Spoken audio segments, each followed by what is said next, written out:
આજે કુંભને હાથ ધરવામાં આવ્યું છે જે રીતે 100 કલાકનો ઇવેન્ટ આપ્યું ત્યારબાદ પોલીસ છે તે રાજ્યભરની એક્શનમાં આવી છે. આપના દ્વારા પણ અત્યારે જે અલગ અલગ વિસ્તારો છે તે ચેકિંગ હાથ ધરવામાં છે. કયા પ્રકારની કામગીરી છે તે કરવામાં આવી છે? જી ગુજરાત પોલીસની જે અસામાજિક તત્વો ગુંડા તત્વો વિરુદ્ધની જે ઝુંબેશ હાલ ચાલુમાં છે એ અનુસંધાને મોરબી જિલ્લા પોલીસ દ્વારા એ અસામાજિક તત્વોની યાદી તૈયાર કરી લેવામાં આવેલી છે. ટોટલ 165 જેટલા લોકોની યાદી હાલ તૈયારમાં છે અને એ જ અનુસંધાને અલગ અલગ પોલીસ મથકના અલગ અલગ વિસ્તારોમાં હાલ ફૂડ પેટ્રોલિંગ અને કોમ્બિંગ ઓપરેશન હાથ ધરવામાં આવેલા છે.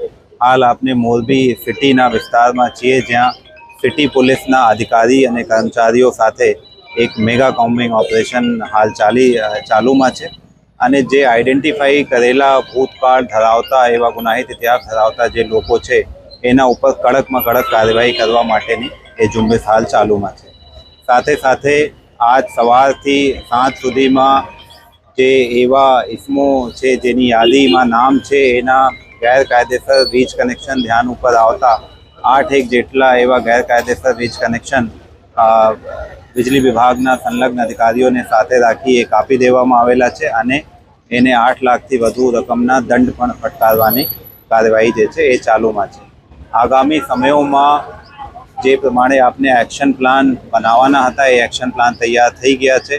એની જે મિલકત ગેરકાયદેસરની હોય, ગેરકાયદેસર દબાણો કર્યા હોય, આ પ્રકારના બીજી કોઈ પણ ગેરકાયદેસર પ્રવૃત્તિ સાથે સંકળાયેલા હોય તો એ તમામ વિભાગો સાથે સંકલન કરીને એના ઉપર ખૂબ જ કડકાઈથી કાર્યવાહી કરવામાં આવશે.